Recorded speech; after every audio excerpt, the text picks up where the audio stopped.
We needed someone who fits our culture, Trevor said, leaning back in his leather chair with a satisfied smile. I'm sure you understand. I stared at him across the desk, the quarterly operations report I'd prepared still clutched in my hands. You're replacing me with Greg Wilson? He has no experience in manufacturing, no management background at all. Greg brings fresh perspectives, Trevor replied, straightening his designer tie. Northwest Timber Products is evolving. We need leadership that aligns with our new direction. I've managed operations here for 12 years, I said, fighting to keep my voice steady. Our efficiency metrics are at an all-time high. Client retention is 94%. What exactly needs changing? Trevor's smile tightened. Clara, this isn't about your performance.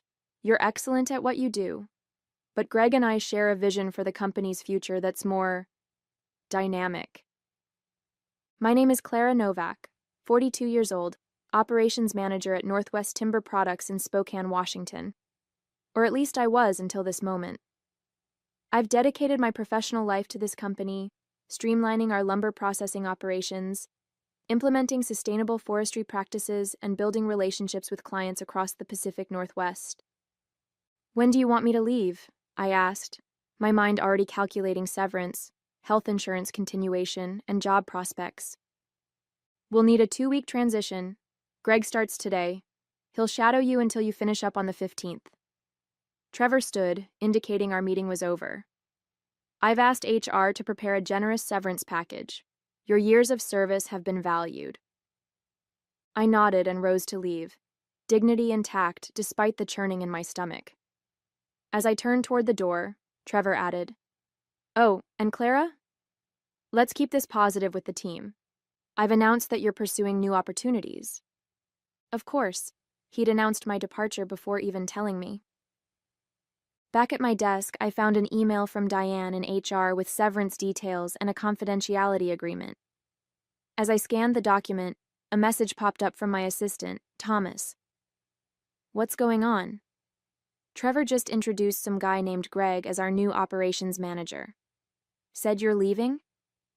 Before I could respond, I noticed Greg himself approaching, tall, tanned, and wearing a golf polo under his hastily donned blazer. He extended his hand with an easy smile. "Clara, great to finally meet you. Trevor's told me so much about you." Behind him, I could see Trevor watching from the conference room, champagne flute in hand.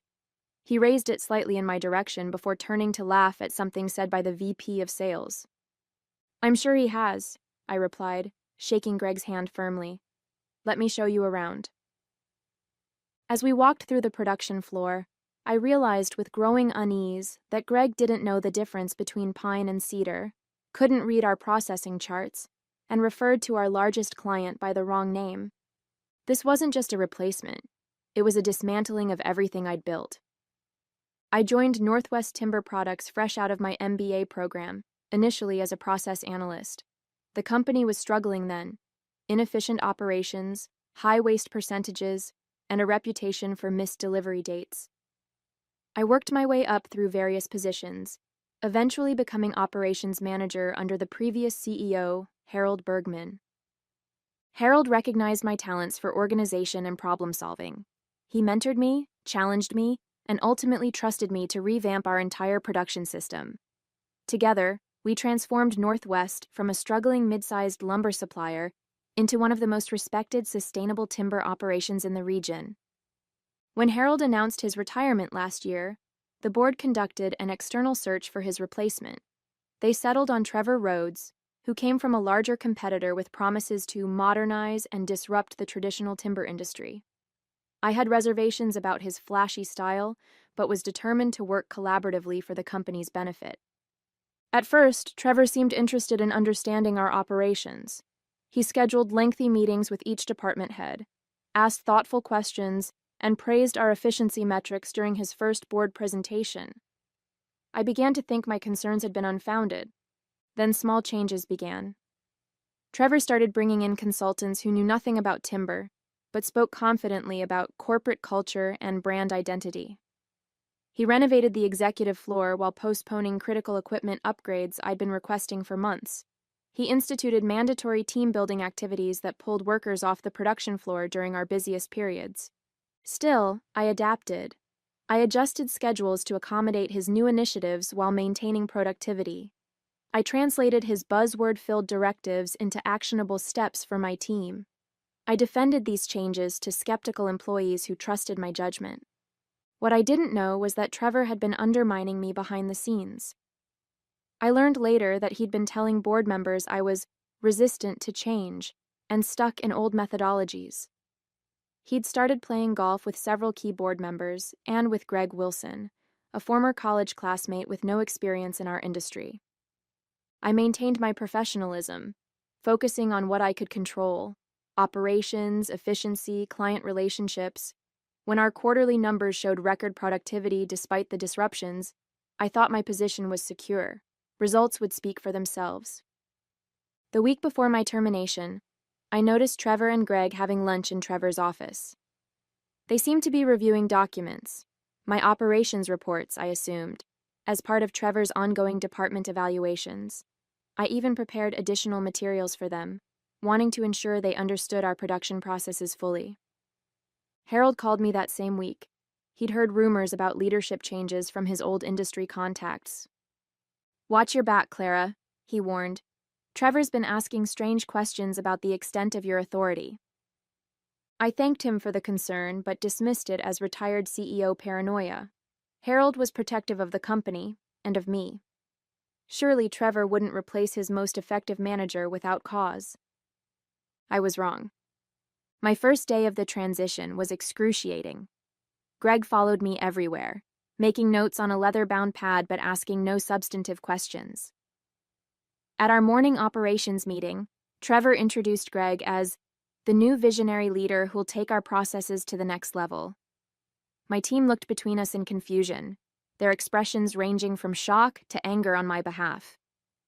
"I'll be available these next 2 weeks to ensure a smooth handover," I said, maintaining my composure. "Let's make sure our production targets don't slip during this transition."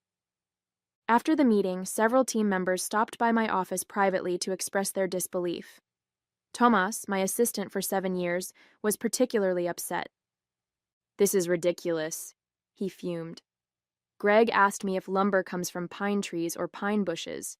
He literally doesn't know what wood is." "He'll learn," I said automatically, though I didn't believe it.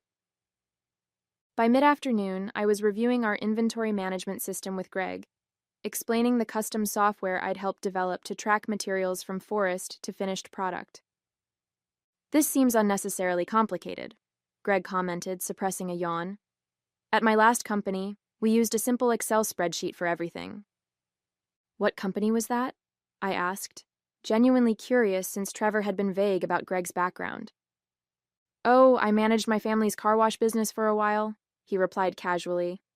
"Different industry, but business is business, right?" I stared at him, momentarily speechless. A car wash. He was replacing me with someone whose experience was running a car wash. That evening, as I was preparing to leave, I overheard Trevor and Greg laughing in the executive lounge. The door was partially open, and their voices carried clearly. "She's still explaining systems like I'm actually going to use them," Greg chuckled. "Wait till she finds out we're outsourcing half the operations management to that consulting firm." Trevor's response made my blood run cold. "The board doesn't know that part yet. Let's get Clara out the door first, then present the consultancy as a cost-saving measure. Between your salary and the consultants, we're still spending more, but the board only sees the headcount reduction." "And you're sure about my compensation package?" That signing bonus seemed almost too good to be true. Worth every penny to have someone who'll actually support my vision instead of questioning everything with her efficiency metrics and sustainable practices. I stepped away silently, my mind racing. This wasn't just about replacing me with a golf buddy. They were dismantling my entire department, potentially jeopardizing the operations I'd spent years perfecting. And they were misleading the board about the financial implications. Back in my office, I sat heavily in my chair, staring at the operations manual I'd been updating for Greg. 12 years of dedication reduced to a 2-week transition that was clearly just for show. My team would likely be next on the chopping block once the consultants identified redundancies. I felt a complex mix of emotions: anger, betrayal, concern for my team, worry for the company itself. Northwest wasn't just my employer, it had been my professional home. As I packed my bag to leave, I noticed the board meeting agenda for next month sitting in my inbox, sent to me by mistake, since I would no longer be employed when it occurred. I read it slowly, an idea beginning to form. Perhaps this transition wouldn't go exactly as Trevor planned. The next morning, I arrived early to find Diane from HR waiting by my office. "Clara, I need the signed severance agreement today," she said apologetically. "Trevor's asking for it." I had deliberately not signed the document yet, using the time to review my options. "I'm still consulting with my attorney," I explained. "The non-compete clause seems unusually restrictive." Diane lowered her voice. "Between us, I agree, but Trevor insists it's non-negotiable." "I understand. I'll have my decision by tomorrow." As Diane left, my desk phone rang. It was Elaine Robinson, a board member who had worked closely with Harold before his retirement. "Clara, are you free for lunch today?" she asked without preamble. "I've just heard some disturbing news." Hope flickered briefly. Perhaps the board would intervene. "I can make time," I replied. We met at a small cafe well away from the office. Elaine, in her 60s with a no-nonsense demeanor that had made her successful in the timber industry, got straight to the point. "Trevor told the executive committee you requested to leave," she said, stirring her coffee. "Said you were burned out and recommended Greg as your replacement.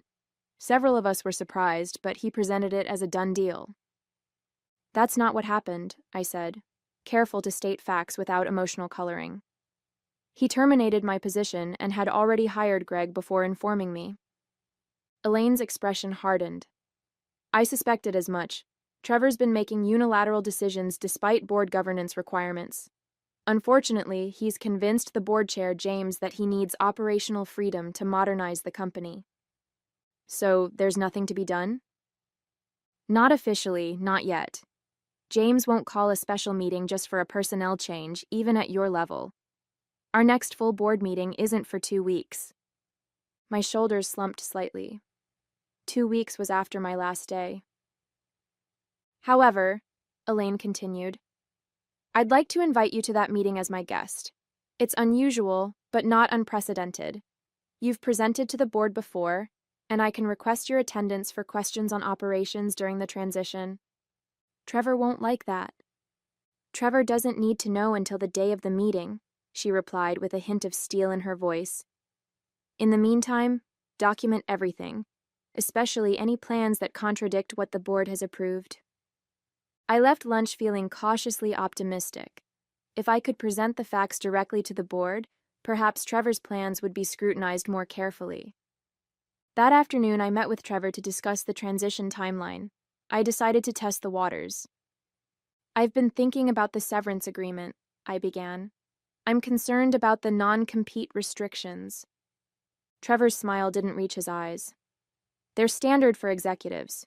You know too much about our operations to allow you to work for competitors." "Then perhaps we should discuss an adjustment to the compensation, given the restrictions' impact on my employment prospects." His expression hardened. "The package is generous as is. If you're unhappy with it, we could revisit whether a severance is offered at all." The threat was clear. I nodded and retreated, deciding to sign the agreement while I considered my options. Later that day, I overheard Greg on a call in the conference room, door ajar. "The transition's going fine. She suspects nothing. Yes, the outsourcing proposal is ready. No, the board won't see the full cost implications until it's implemented." When he emerged, I was reviewing production reports at a nearby desk. He startled slightly upon seeing me. "How much did you hear?" he demanded, his friendly facade dropping momentarily. "Hear what?" I replied innocently. "I was just updating these reports for you." Greg seemed appeased but remained wary. That evening, I discovered my email access had been restricted in preparation for your departure, 2 weeks early. When I called IT, they confirmed the directive had come from Trevor directly. The message was clear.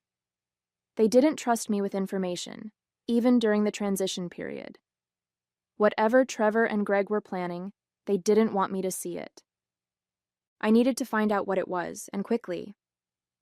With my email access restricted, I had to get creative. I still had physical access to the building and my regular systems. They needed me to train Greg, after all. During our morning review of client accounts, I suggested we look at the upcoming contract renewals. We have Wilson Construction's renewal next month, I explained, pulling up the file. They've been with us for 8 years and account for 12% of our revenue. Greg shifted uncomfortably. Trevor mentioned Wilson. I think he's handling that personally. That's unusual. The operations team typically manages our major account renewals since we coordinate the production schedules, I said, watching his reaction carefully. New processes, Greg replied vaguely. Part of our modernization. Later, I casually asked Janice from accounting about the Wilson contract while we waited for coffee in the break room. Oh, didn't you hear? She whispered. Trevor's brother-in-law just became their new purchasing director. Trevor took him golfing last weekend. The pieces started coming together. I spent my lunch break in the company archives, reviewing board minutes from Trevor's hiring. His mandate had been clear. Maintain Northwest's industry-leading sustainable practices while improving profitability. Nothing about outsourcing operations or restructuring client relationships. That afternoon, I received a text from Harold. Heard Wilson Construction is getting a sweetheart deal from NW. Price point 15% below market. This true? If Trevor was slashing prices for his brother-in-law's company while cutting experienced staff, he wasn't just restructuring, he was potentially compromising the company's financial stability for personal connections. I needed proof, but with my email restricted, I couldn't access the new contract drafts. Then I remembered. Thomas still had full system access. I need to train Greg on the contract management system, I told Thomas. Can you pull up the latest Wilson draft for us? Thomas did so without question, and I quickly scanned the document while ostensibly showing Greg the system's features. The pricing was indeed significantly below our standard rates, with unusually generous payment terms. Most concerning was a clause granting Wilson Construction preferred allocation during supply shortages, something we'd never offered any client. Is this the final version? I asked Greg casually. Trevor's reviewing it one more time, he replied. He's really focused on securing this renewal. I nodded, memorizing the key details before closing the file. Just wanted to show you where to find these in the system. That evening, I called Elaine. Trevor's giving preferential terms to his brother-in-law's company, I explained. Below market pricing and supply guarantees that could impact our other clients. Can you prove it? Elaine asked. I've seen the contract draft, but I don't have a copy. We need documentation, Clara.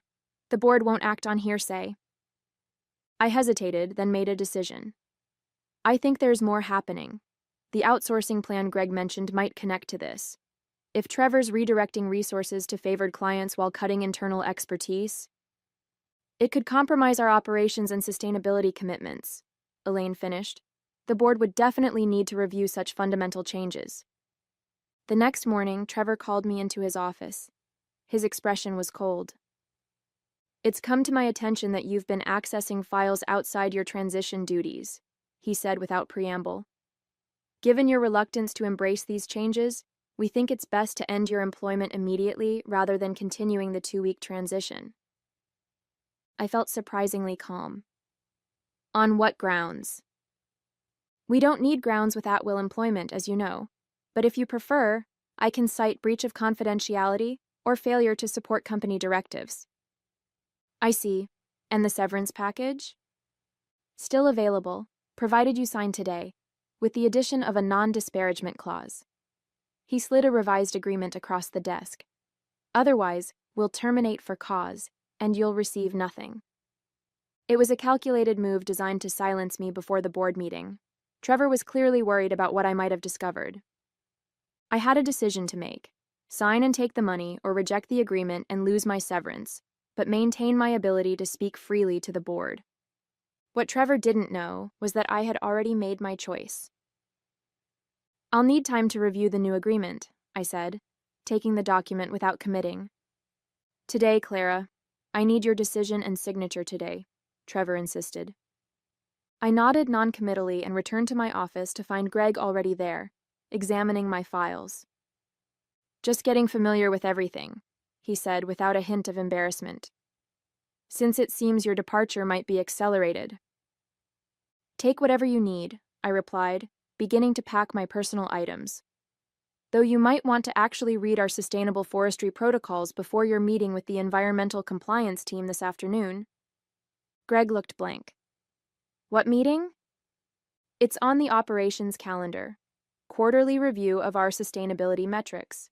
The team will expect you to explain any variances in our replanting schedules or carbon offset calculations." Panic flashed across his face, and he quickly left, presumably to find Trevor. I took advantage of his absence to call Thomas into my office. "I need your help," I said quietly. "But it could put you in an awkward position." Thomas didn't hesitate. "What do you need?" "Access to the shared drive for 1 hour, and copies of the consultant proposal Trevor's been developing." "The outsourcing plan?" "I can do better than that. I've been backing up all unusual document requests since you told me you were leaving." Thomas pulled a flash drive from his pocket. "Trevor had me print the proposal yesterday but didn't know I saved a copy. It's all here: the outsourcing details, the new pricing structures, everything." I stared at him in surprise. He shrugged. "You trained me to maintain records of all operational changes. This seemed important." I quickly reviewed the files. The outsourcing proposal was worse than I'd imagined. It would replace our experienced operations team with overseas consultants who had no background in timber or sustainability practices. The projected savings only appeared positive because they excluded transition costs and potential compliance issues. Most alarmingly, the proposal indicated implementation would begin immediately after my departure, without waiting for board approval. I also found the complete Wilson construction contract with Trevor's brother-in-law's name clearly indicated, plus similar preferential deals for 2 other companies connected to Trevor's personal network. "Thomas, if Trevor asks, you never gave me this." "Gave you what?" he replied with a wink. "I'm just helping you pack." By afternoon, I'd copied the essential documents and returned the flash drive to Thomas. I then called Elaine. "I have what we need," I told her. "But Trevor's trying to force me out immediately with a non-disparagement clause." "Don't sign anything," she advised. "I'll talk to James. This is exactly the kind of unilateral action the board needs to know about." An hour later, Trevor stormed into my office, face flushed with anger. "What did you say to Elaine Robinson?" "That you were asking me to sign a revised severance agreement," I replied calmly. "She just called James demanding a special executive committee meeting tomorrow about your termination." I kept my expression neutral. "That's her prerogative as a board member." Trevor leaned across my desk. "Sign the agreement now, Clara. Walk away with your severance and your reputation intact. Push this further, and I'll make sure everyone in the industry knows you were terminated for cause." It was a serious threat in our specialized field. I could sign and secure my financial cushion, or risk my professional reputation by fighting. "I'll have my answer for you tomorrow morning," I said, buying time. Trevor left unsatisfied, and I spent the evening preparing a detailed presentation of everything I'd discovered: the outsourcing plan, the preferential contracts, the misrepresentations to the board. I organized the documents chronologically, highlighting where Trevor's actions contradicted his board-approved mandate. By morning, I was ready. But when I arrived at the office, security stopped me at the entrance. "I'm sorry, Ms. Novak. Your access has been revoked." Trevor had made his move. Now I needed to make mine. "Ms. Novak?" I turned to find James Werner, the board chair, approaching the security desk. "Elaine mentioned you might have trouble accessing the building." He nodded to the guard. She's with me for the executive committee meeting. The guard looked uncertain but couldn't refuse the board chair. James escorted me to the executive floor, explaining in hushed tones that Trevor had called an emergency meeting of his own, apparently to formalize my termination before the committee could intervene. Fortunately, board governance supersedes executive authority in personnel matters involving department heads, James said. Elaine was quite insistent we review the situation properly. When we entered the boardroom, Trevor's confident expression faltered visibly. Greg sat beside him, looking uncomfortable as Elaine and two other committee members arranged their materials. Clara, Trevor recovered quickly. This is an executive meeting. I don't think... I invited her, James interrupted. Given the serious concerns raised about operational changes, we need her expertise. What concerns? Trevor's voice was sharp. I've simply made a standard personnel change to align with our modernization strategy. Elaine gestured to me. Clara, please share what you've discovered. With calm precision, I presented the documents I'd prepared. I explained how the outsourcing plan contradicted our sustainability commitments. I highlighted the preferential contracts with Trevor's connections, displaying the pricing disparities alongside our standard terms. I showed how the consultant costs, when fully calculated, actually increased expenses rather than creating savings. Most importantly, I concluded, none of these fundamental operational changes were presented to the board for approval, despite governance requirements for strategies impacting our core business model and environmental commitments. Throughout my presentation, Trevor's expression shifted from dismissive to concerned to openly hostile. Greg stared at the table, avoiding eye contact with everyone. When I finished, James turned to Trevor. Is this accurate? Are you implementing these changes without board approval? I was planning to present the complete strategy at the next regular meeting, Trevor claimed. Clara's selectively sharing information out of context because she's disgruntled about being replaced. The documents speak for themselves, I replied, sliding copies of Trevor's own signed directives across the table, including your instruction to begin implementation before the next board meeting. James reviewed the papers, his expression growing increasingly grave. Trevor, I think we need to continue this discussion privately with the committee. Clara, thank you for your thoroughness. Please wait outside. As I left the boardroom, Trevor's glare followed me. Whatever happened next was out of my hands, but I had done what was right for the company I had helped build. 3 hours later, James emerged from the boardroom and asked me to rejoin them. Trevor and Greg were notably absent. The committee has made several decisions, James announced once I was seated. Trevor's employment has been terminated, effective immediately. Greg Wilson will not be assuming the operations manager role. And the outsourcing plan? I asked. Rescinded entirely, Elaine confirmed, as are the preferential contracts that hadn't yet been executed. James cleared his throat.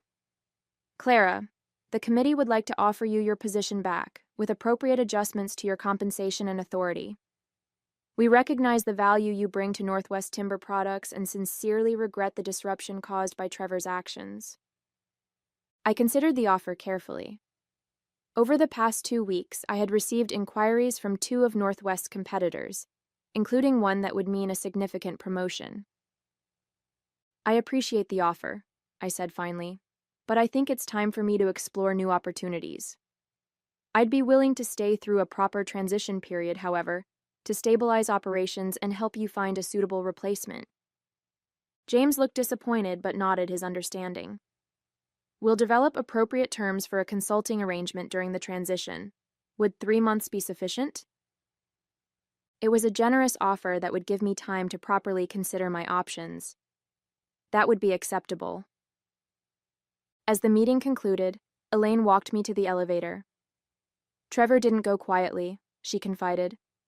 Threatened legal action, claimed you had violated confidentiality. James informed him that pursuing such claims would trigger a comprehensive audit of his decisions since joining Northwest. I smiled slightly. And Greg? Left immediately after Trevor was escorted out. Apparently, running a car wash didn't prepare him for this level of corporate governance. 2 weeks later, I accepted a position as operations director with a sustainable building materials manufacturer, overseeing their expansion into engineered timber products. Several of my team members eventually joined me there.